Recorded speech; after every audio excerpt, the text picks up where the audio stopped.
So once you're in the tab here for your cspc.net email account, I'm going to show you how to change around a few of the settings. So come up here to this top little gear box here. It says settings. If you click on that, there's a couple different ways you can change around the look of it. One thing I like to do when I start out is to click this configure inbox. So if you click that, it's going to let you choose a couple of different categories. We shouldn't really need social for your work one. If you use that for your personal account, it sends stuff from like Facebook and things like that to that tab. Promotions, the only use you would need for this with our school account might be, say you sign up for things from Scholastic or about lesson plans or teachers pay teachers or something like that, and you want them to have that email address. Those kind of things, as long as they're for your class, are fine to use this for. And so you could click promotions as well. Another one that might be good for our teachers to have would be updates. And so I can show you how you would change those around, but say we categorized prayer requests as updates. And so you could send those always to that tab. This would mainly be useful if you were on your desktop. They will show up on a mobile phone as well, but you can hit save. And then those are going to come up right here across the top. So now we have our primary inbox, things that they consider promotions, and then things that are considered updates. If you don't think that this is an update, you can click on it. And once you have clicked on it, you can hold it down and just drag it here. And I'm holding down the mouse at the same time, dragging and clicking that there. And so that's going to be in primary. And then it should, from now on, do that. It's going to ask you here, do you want to send all other ones from that email address, so say Scholastic, to your primary one? You could say yes. And then that way, anything else you get from that same email address would go there. So if Anne or Sarah or somebody sends out things like prayer requests and you move it from one to the other, then they're always going to come in under that. At least you can have some organization there. The other way you can customize things, if you come in here again to settings and do click settings, it's going to load some of the stuff. Now there's a lot of options here at the top, and come see me if you need help with any of those. But basically you can change how many things show up at a time. If you want to show images or not, if you like to change the way your text looks, you can change it. I know some of us have certain ones if you always want your emails to have text like that, or if you always want it to, however you want it to look. You can come down through here and change your picture if you want. That's the one, if you see some of us that have, like I have one of my family on my work one, you can change that picture if you would like to do that.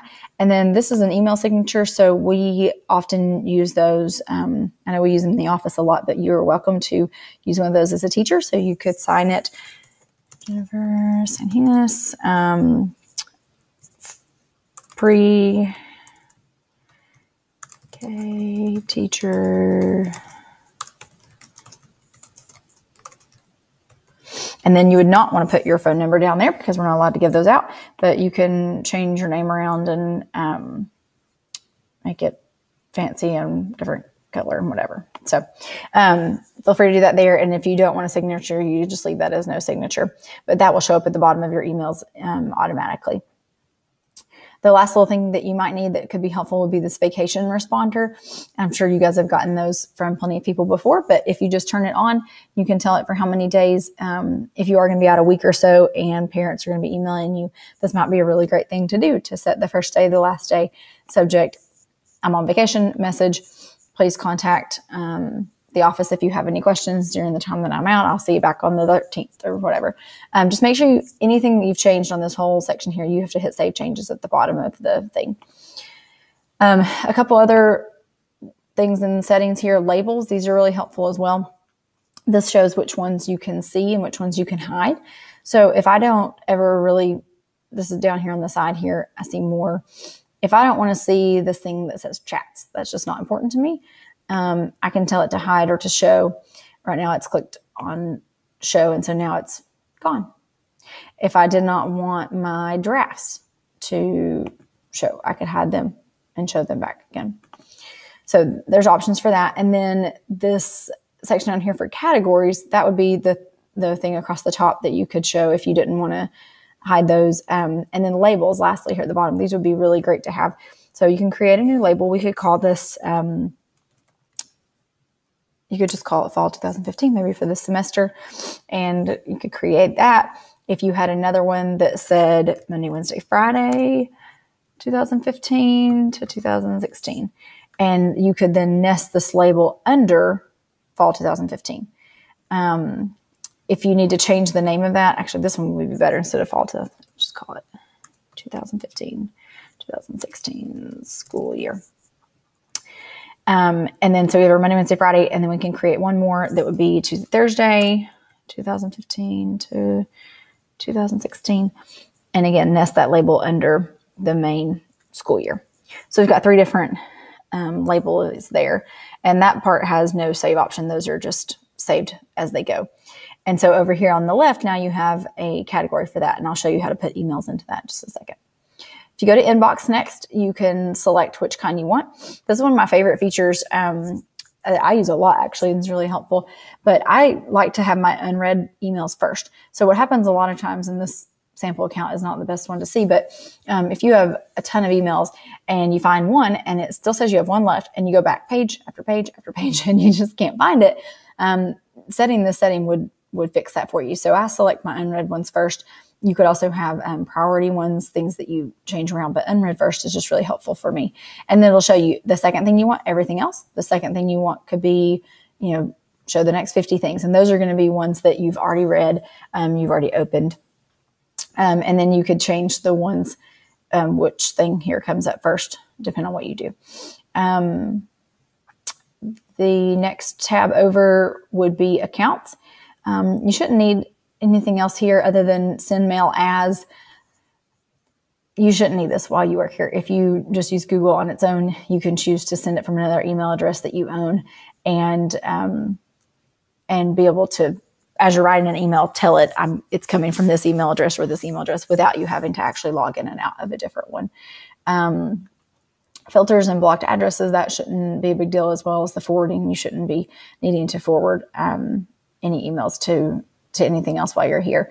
The chat, again, maybe just not something you would exactly use, but you can have it on or off and those show up down here. We use that within the office to get like network updates and things like that. But unless you and your co-teacher just really loved that, I'm sure most of you text anyway, so not super important. And then themes here is the very last one. So you may really love this. If you choose a color, it's going to change the background all around your area here. You can also choose pictures. If you don't want just a color, you can upload your own picture, which is kind of cool.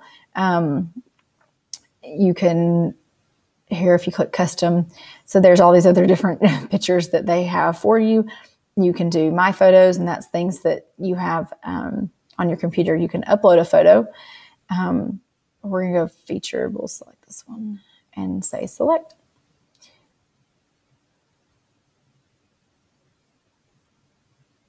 Okay. And so now you can see that picture coming up right from behind it. So as you scroll down here, there's other random ones you can choose to. Not a big deal, but if you're on it a lot, it's kind of nice to have something different. So after you've set all that up, you can come back over here to your inbox. And this will show you different emails that you have already. Again, here's this unread and then everything else. Really nice to have those at the top, just a reminder that that's what you have not checked into. If you click on one of them and you need to label it. So we made this label over here, the 15, 16. If you click on that down arrow, it shows you the different classes. And so say this is an email, pretend it's from a Tuesday, Thursday parent. And so we want to put this in the right file folder here, sort of like you're storing it away. And so there's this labels button here, and then there's a move to, that would be if you'd already assigned it one thing, you needed to move it somewhere else. But labels, and you can check mark exactly which things you want it to be. So if it's not an update, you can take that off. And if we want it to just be under the school year and Tuesday, Thursday, we can apply that. And now the difference is when you go back out here to your inbox and you see that one, it's got this label right here for you. And so that's just nice when you see a bunch of them. The other nice thing about that is if you, at one point, say we make this one a Tuesday, Thursday one as well, and then back out here in your inbox. And then one day you say, I need to look through all the email addresses or all the email emails that I've gotten from my Tuesday, Thursday parents, you can come over here to the side to that school year, select that year, and everything that you have organized under that will show up here. So then you have a list of those. And then if you want to come back to your regular inbox, you can see all of that. Okay, and then we're back here at our regular inbox. The last thing I'm going to show you is how you would actually type an email. So come over here to compose, and we'll send this to myself. I'll show you how to get contacts in here in just a second. Of course, type in your subject. And see, that font's really small because that's what I chose to be my main one. And you just would hit send. You can save it. You can attach a file if you had something that you needed to send a parent, say a picture that they had or anything like that. That could go in there. And as well as if you needed to insert something from Drive, I'm going to show you how to do that in just a minute, or just a regular picture or a link. So you can just hit send and off it goes. The very last part of Gmail that would be helpful to understand would be the contacts. If you go up here to mail, and again, that drop down arrow, if you're ever looking for more behind something, just look for that arrow. It's in a couple different places. So you can go to contacts. And so we, looks like we don't have any. I have a couple that just are myself and Susie. So if you come up here and add a new contact, we'll call this one Rachel King. Her email address is rachelking@cspc.net. And she just goes inside of there. Now, the same way we made little groups for our Tuesday, Thursday, and Monday, Wednesday, Friday class, we can make a new group for, say, just those parents' emails for that year. So if we say new group, we can call this Tuesday, Thursday, 2015, 2016. Just kind of keep it the same. And now we have a new group. So when we look over here underneath my contacts, we have that group, and there's nobody in this group. So if we've already have Rachel, we already have Susie added, this little add a person, you can add somebody to it, and you just start to type in the first little bit and it brings up their name. We'll add Susie to it also, just the first little bit, it brings up their name. And you just hit add, and now they're in your contacts. And so when you're back out just to your whole big list here, you can add people from school or anything like that. And you say, well, I just want to send my Tuesday, Thursday class an email. You can come over here to the Tuesday, Thursday class list, and they're all listed. You can choose to rename that group. You can sort them by first name, by last name.